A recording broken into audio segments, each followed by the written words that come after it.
Welcome back to What Do They Know podcast. This week, the guys recap the AFC and NFC championship games and preview Super Bowl 60 with the Patriots and the Seahawks. But hey, what do they know?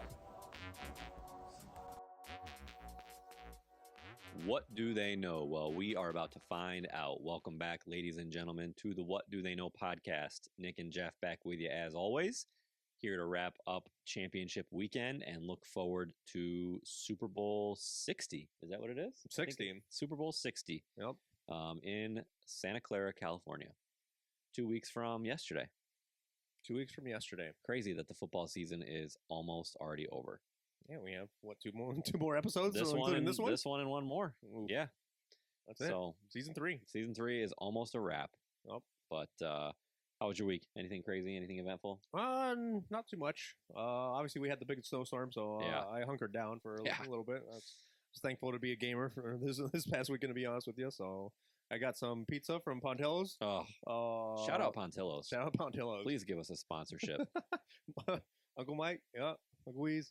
But I have it in my fridge, and I basically ate that on Sunday, and I didn't have to go out anywhere. No Dude, shoveling, no nothing. I haven't had Pontillo's in forever. We need to go get some. Best pizza in Western New York. Ooh, Prove me wrong. prove me wrong. Yeah, the snowstorm was no joke, man. Yeah. It was just, I mean, you saw my backyard. I'm at the point now where like I have no more room to shovel snow. Like it's just a mountain of snow Yeah. next to my deck. So that's been really fun. Yeah, I got a plow guy, so. Yeah, and it's funny. My wife makes fun of me because we have a snowblower that we share between houses. Justin, next door keeps it in his garage, but we split the cost of it, and I never use it. Like if I can shovel it, I will shovel it. But the last 3 days, I've had to use it because it's just been too much. Yeah, it's been like 10 inches at least. Yeah, it's been a lot. Yeah, it's been a lot. So hopefully we're done for a couple days. I don't think the snow's going anywhere. I think it's going to be freezing for a while. A while. Yeah. So at least it's nice to look at. And then when it melts and it gets all disgusting and the yard is underwater and it's like a swamp, that's the worst. Right. That's the worst part of winter. But Yep. All right, enough of that. Let's dive into the games we had this weekend. I felt like one of them lived up to the billing and one of them did not. One of them, like the Niners and Rams, I felt like, did I say Niners and Rams? I think you said Niners. Okay. Rams and Seahawks was as great as advertised, right? Yeah. Went right down to literally the last play, and then Patriots and Broncos was just a snoozer. I'm sorry, but like, and it's exactly as soon as you hear that Bo Nix got hurt, that's exactly what I felt like was going to happen. It was going to be that type of game with Jared Stidham. Yeah, it was going to be a defensive matchup, and I mean that's very polite. Yeah, I mean there's a light of hope when Stidham dropped that dime to Mims, and you're like, oh, we got something here, we got a ball game, and then it kind of went downhill after that. Did you hear the rumor about him, by the way? Him being Bo Nix? Bo Nix? Yeah. About him allegedly breaking his ankle in the locker room? Yeah, I heard about that. Dude, can you imagine? I really hope that's not the case. That'll never come out, but like, how stupid.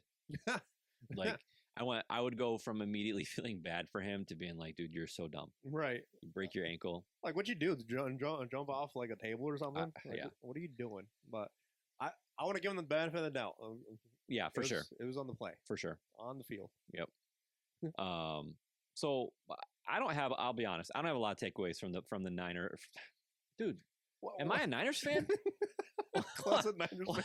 Where's your Jerry Rice? What the freak, what man? Doing? The Niners did not play this weekend. What the freak? I think you got the Santa Clara thing going on in your head. From the Patriots Broncos game, I don't have many takeaways. I feel like it was a horrible, dreadful offensive performance from both teams. Do you follow Kurt Warner on any sort of social media? Yeah, I saw a tweet. He tweeted today that he was going through the tape, and he basically said, other than the flea flicker where May threw it to Hollins for like, I want to say it was like 15, 20 yards, not a long play. And then they said there were a couple run plays, but he basically was like, besides that, it was dreadful. That was before the snow too. I mean, yeah. I mean, if you think about it, they scored a touchdown on offense, but it came after a fumble where they got the ball on like 10-yard line. Yeah. So they didn't have to move the ball at all. Yeah. So I know the Broncos defense is good, but it's just crazy when the week before you see the Bills put up 30 on them. and New England could not do anything. So, but you know what? Kudos to them because their defense has been phenomenal in the playoffs. They obviously they had Stidham this week, but they took down C.J. Stroud. They made him look like a D2 athlete, and then Justin Herbert, same thing. Right. So the defense really has come to play. Yeah. I saw today that in the playoffs they are averaging giving up 8-something points per game. That's ridiculous. Which is insane. That's ridiculous. So regardless of who you're playing, to average in 3 games in the playoffs, giving up 8, I think it was like 8.6 points per game. That's insane. That's ridiculous. Yep. And I was telling you, I couldn't find the stat earlier, but their path has been what people are deeming the most difficult in playoff history, just because they played 3 top 5 defenses. Yeah. So we sit here and it's easy for us to give crap to the Patriots and say they had an easy schedule, this, that, and the other. But the numbers would show that they're playing damn good. Yeah, I mean, throughout entering the playoffs, you'd hear about how many teams with a winning record that the Patriots win. Well, now they've won 3 in a row against teams with a winning record. Obviously, each one has had their difficulties of what to do. C.J. Stroud, just demoralized throughout the entire game. Justin Herbert, playoff Justin Herbert is a thing now. And then obviously Jarrett Stidham hasn't thrown a pass for 2 years. So it's just one of those things where the stars aligned, all the cards were in your favor, but you still go out there to play the game. But kudos to that defense. That defense has come out and shown that they're not just pushovers. And unfortunately for them, I guess on just trying to be a skeptic about the whole thing, Drake May hasn't looked his best. No. He's been probably their best runner, unfortunately. Stevenson and Henderson have kind of not really been much of a factor in any of these games, but they haven't scored any TDs rushing or receiving. So to me, May's done enough, but he hasn't done that MVP showcase that Matthew Stafford kind of had with that Seattle game. It just happens that his defense let him down, but defense wins championships, and right now New England's defense is playing the best. Seattle's obviously does a lot, especially holding the Niners to 6 points, and then now the Rams putting offense to 27. I mean, that was just a gun show at this point. Those 2 quarterbacks were Darnold and Stafford were at their peak. They were doing everything they could to put their teams in winning positions. It just happened to roll one way, where Darnold exercised his ghost with the Rams, to be honest with you. He played the game of his life. Yeah, absolutely. This was, I think he's reaching new heights, Sam Darnold is. And couldn't be prouder for a guy coming from, the selection where he came from and all that. But going back to New England, obviously Drake May's a second-year quarterback. So he's got a lot to learn. He's experiencing a lot. Whether this is the Super Bowl that, kind of cements himself as, the QB pick of the 2024 draft class. I mean, I have my doubts right now, but he's going to have to definitely step up for New England if they want any shorter shot. I mean, but shout out to Mike Vrabel. I think he's done such a great job managing that entire team in every situation. We looked at the Denver and New England game. Sean Payton basically heard what I said last week about giving kudos about, taking the points. He's like, nah, I ain't doing that this week. That's what I was literally just going to bring up. And it's unfortunate because I think he kind of felt that little arrogance that Sean Payton is known to have, that little cockiness, after Jarrett Stidham threw that, 52-yard dime to Mims.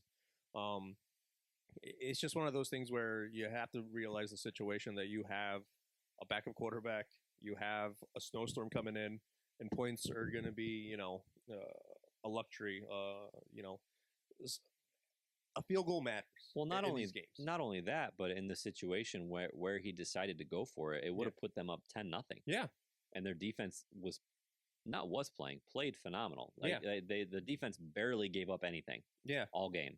Yeah, and it was kind of like unlike the New England and Texans game where New England kind of whittled it down and with all the turnovers with C.J. Stroud, but Jarrett Stidham took care of the ball except for 2 plays. Yeah, the interception and the backwards pass.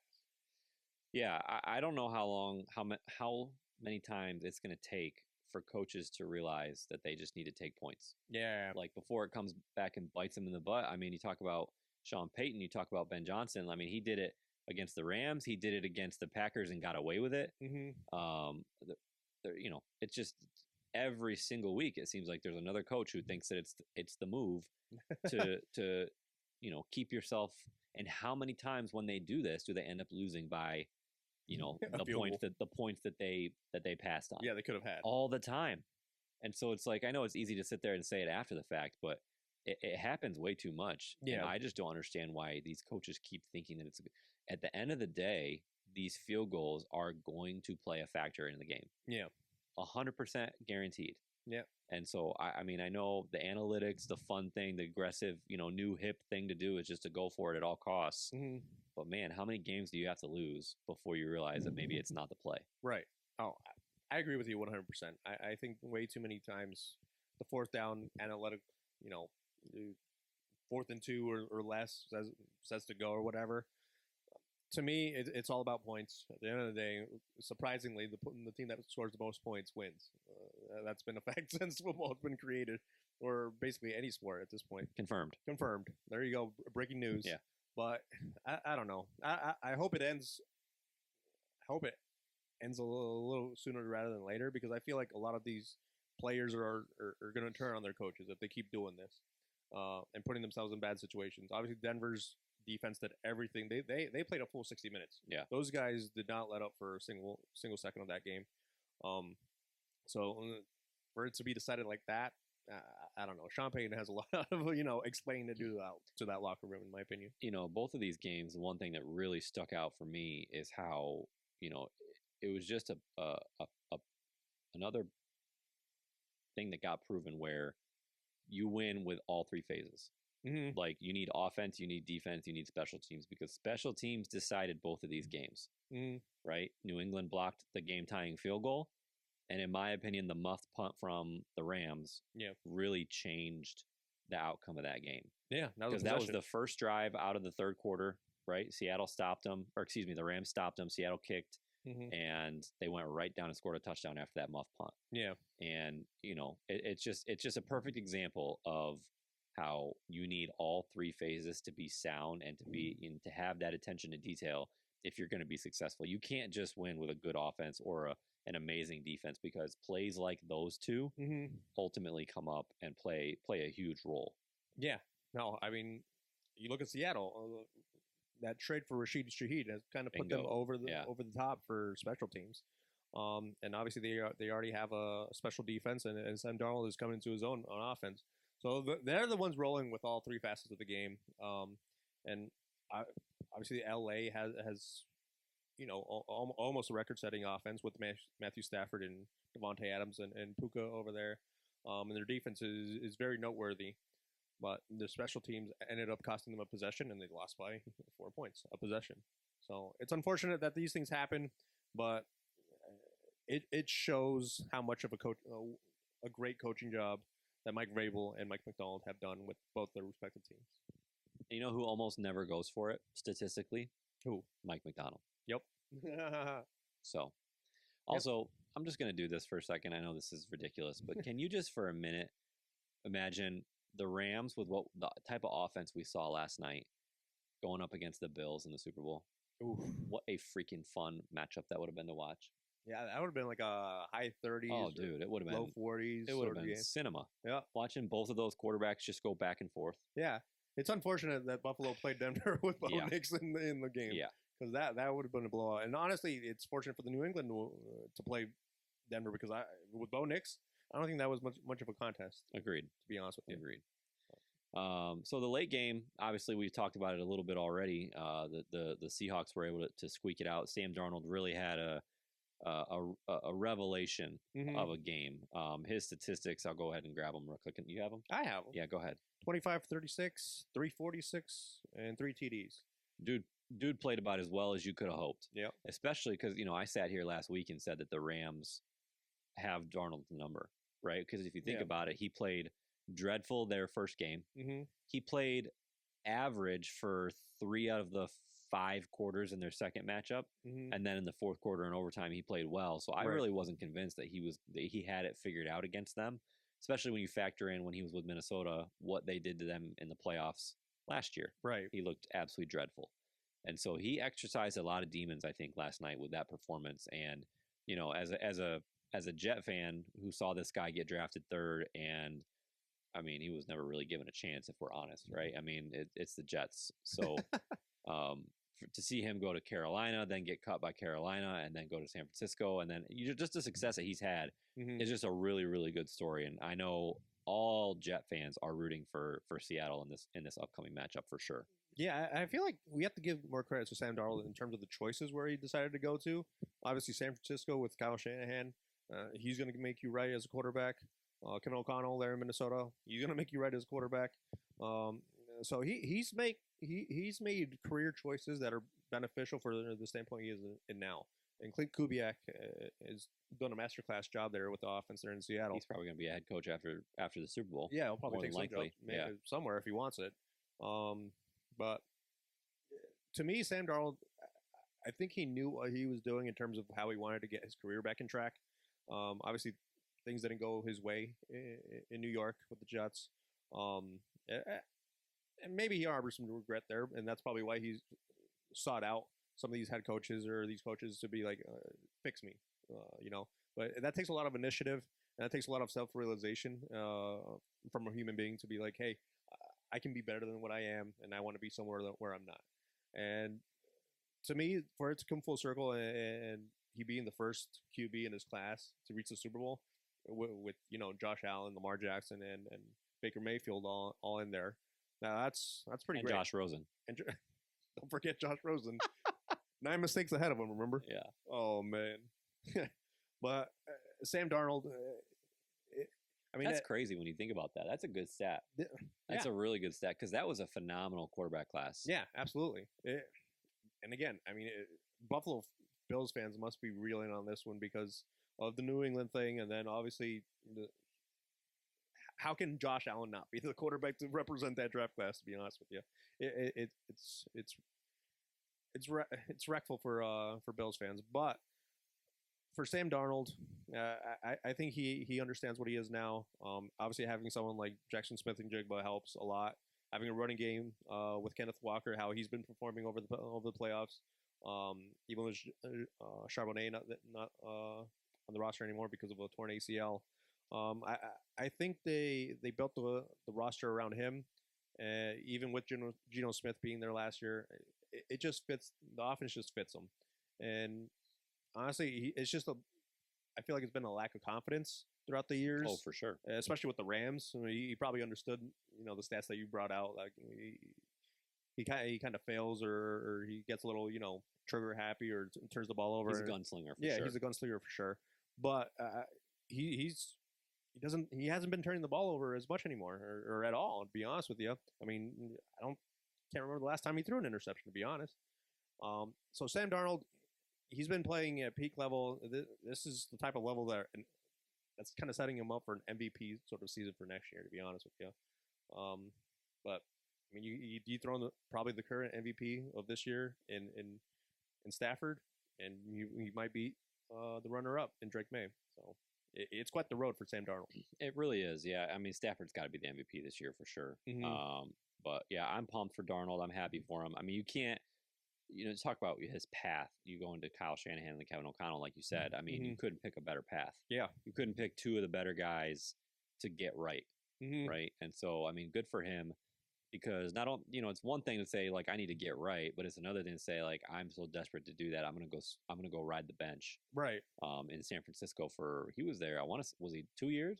I think he was there multiple years. Mm-hmm. So for him to be able to willing to do that, kudos to him. Right.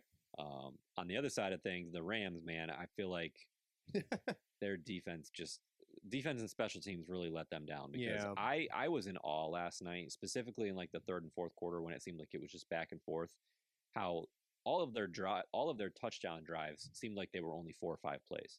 Yeah. Like their ability to just so easily get chunk yardage it was very, very impressive to watch.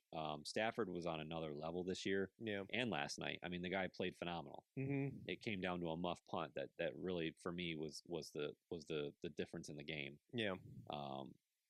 So we'll see. I know people are already asking if Stafford's going to come back. He's got plenty of game left. I was just going to say, how do you not? Yeah. How do you not after that season that he's had? I know McVay said something similar, like if he's not the MVP of the league, there's something wrong. And if he wants to come back, he's definitely welcome back. Right. So, tough for the Rams because I feel like they were the team to beat in the NFC all year. Yeah. And their defense really, I feel like, took a big dip towards the middle of the year that really ended up costing them. Yeah, I feel like that peak. I was talking about it last week. I feel like they peaked early a little bit. Yeah, for sure. And then they just hit kind of like the mean of what their team is. Defensively, they were ranked like 19th in pass defense, and Sam Darnold just took advantage of it. I don't know. I think you retool, you revamp that defense. Obviously, a lot of draft picks have been spent on defense, and they've hit for the most part. But at the same time, I think if you're going to spend any money or devote any draft capital, it's going to be on the defensive side. That offense was not the reason you lost yesterday. Nakua is a superstar. 9 receptions for 165 yards on TD. That guy's there to stay. I mean, he's in his second year. Yeah. So that guy's there for a while, and he's going to be on a rookie contract for another 2 years. So he's not up for an extension for another year. So he's there for a little bit. Devontae Adams, you feel bad for him because it's his 5th championship game, and he's lost all 5 because of Aaron Rodgers and the Green Bay Packer days. It stings for him. Yeah, he was super upset last night too. Yeah, very emotional. Yep. But I mean, his highlight was kind of like when Rick Woolen cost the Seattle Seahawks that 15 yards, and they just went right at him.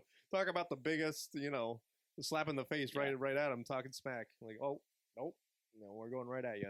And Devontae Adams and Matthew Stafford kind of looked at each other on that one. That was that was rough to see, but it was pretty funny. But I mean, at the end of the day, LA, you're in a tough division. The Niners, they're going to be there. Who knows what the Cardinals are going to be at? But the Seahawks ain't going anywhere. That's a brutal division. So, I mean, as long as you can remain competitive within that division, which I feel like you will, it'll at least get you battle tested to make another run for it. I mean, this game was just. I feel like they just ran out of time. To be honest with you, I feel like 100%.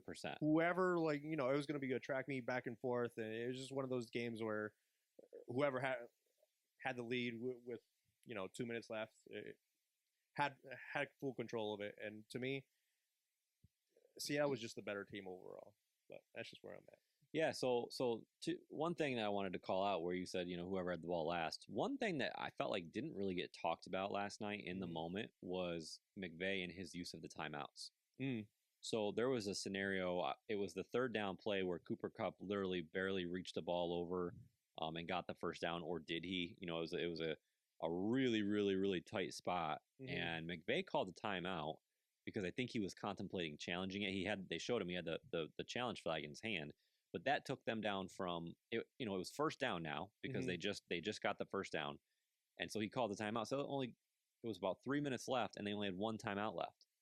And so I think it was whoever the referee analyst guy is for Mike Pereira. Mike Pereira said that he would have been better served at least challenging it, because then if he got his challenge right, he would have got his timeout back. Right.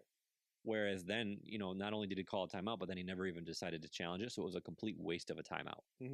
And, I mean, they got the ball back with, 20 seconds left? Yeah, it was like nothing. So, add another 40 seconds onto that. Yeah. And they in 20 seconds, they got to the 50-yard line in 2 plays. Yeah.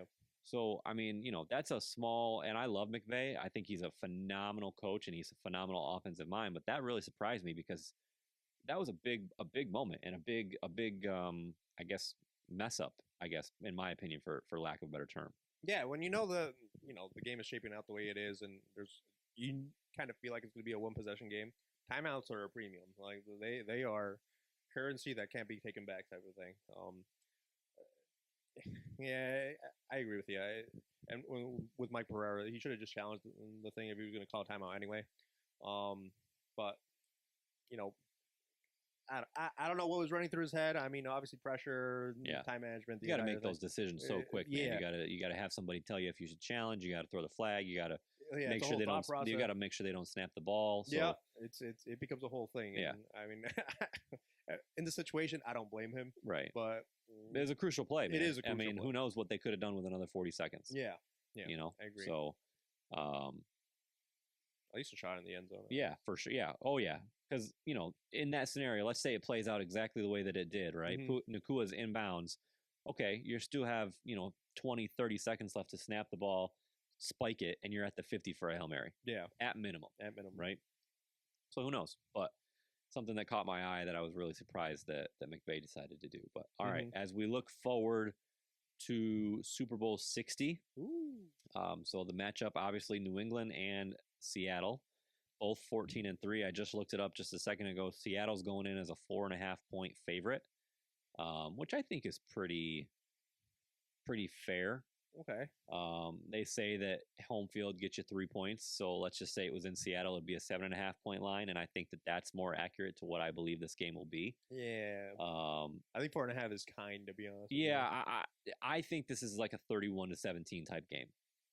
At that, like 31-14, like I think Seattle is going to handle them. I do too. Unfortunately, because I want a good Super Bowl just like everybody else does, right? And I want everything to come down to the last play. We've been spoiled this playoffs. 12 games have 8 of the 12 have come down. It's been a one possession game. So that's the best we've had in years as far as close, exciting games. Right. So, I just think that Seattle's defense is swarming on another level right now. Yeah. They're better than Denver's, in my opinion. And look what Denver just did to the Patriots. Yeah. Who knows? Anything can happen. It's a Super Bowl. They have 2 weeks to prepare. Vrabel's a great coach. McDaniels is a great coach. Obviously, he's been there before, he being McDaniel, and Vrabel for that matter.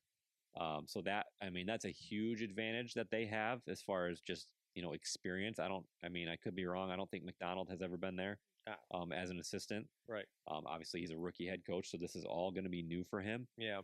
So who knows? Maybe, New England can find a way to ugly it up and make it a game. Mm-hmm. But I just foresee this being a largely one-sided contest. Yeah. I mean, you try to look at, how New England can remain competitive in this game because, as you said, Kurt Warner has looked at that offense and hasn't been impressed in that game against Denver. You read out how they faced 3 of the top 5 defenses. Well, Seattle's number 6. so they're going to have to earn this one. They're going to have to earn the Super Bowl if they do get it. And Drake May just has to play better. One thing that Seattle did struggle with during the season was turning the ball over. They were second to last in turnovers, with the second highest. So, and they had like a -3 overall turnover to takeaway ratio. So they're in the minus there. However, New England during the regular season wasn't dominant in terms of takeaways, but they have been in the playoffs. As we saw with C.J. Stroud and the rest of the playoffs, they have definitely pricked that up a little bit. Turnovers have been coming in waves for the Patriots during the postseason. So if they have any chance, it's going to have to be pressuring Darnold in some sort of facet, and maybe you can see some sort of a ghost, I suppose. Apparently he's 0-4 against the Patriots in his lifetime career. So this is going to be another exercise for Sam Darnold to, exercise some demons like he did against the Rams. But if New England is going to have any chance, they're going to have to steal some possessions away from Seattle because overall, I feel like they have the better defense, the better offense, the better special teams. I just feel like Seattle has the better team overall. They got to be able to run the dang ball. Yeah, I mean they are so one-sided on offense right now. Mm-hmm. May doesn't stand a chance. Yeah, May's been sacked 5 times every postseason game, and Seattle, to their credit, it was tied for 7th in sacks. Yeah. So I think they had 47 Yeah, 47.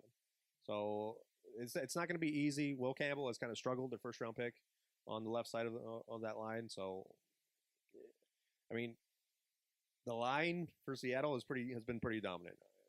Leonard Williams, DeMarcus Lawrence, Byron Murphy the second. It's a gauntlet there in Seattle in that defensive line, and I feel like Drake May is going to have a long day. That's what I feel.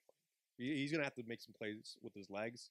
I just don't know if he has receivers outside of Stephon Diggs to make enough plays with his arm, to be honest with you. Matt Collins obviously is there every once in a while. Yeah, getting him back is big. Yep. Kyle Williams, they try to get him involved as much as possible, but I feel like they always take one deep shot for Kyle Williams, and then as soon as that happens, whether it's successful or not, they completely forget about him.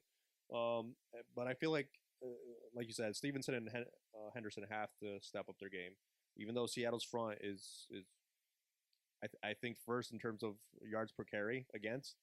One of them has to break out at least one carry. Otherwise, it's going to be a long day for New England. Yeah, I think May's got to rush for at least 50 yards, and I think Hunter Henry's got to have a big game. Yeah. Hunter Henry is going to have to be that guy for him, other than Diggs, like you said, Matt Collins, even Booty. Booty. I think Hunter Henry has got to be that guy. Mm-hmm. If they're going to have any shot. So, like I said, I hope, just like everybody else, that it is down to the wire, game-winning kick by one of these two teams. Yeah. Right? I really do. But I really don't foresee that happening. I think that Seattle is dominant. So, Super Bowl MVP. Who do you got?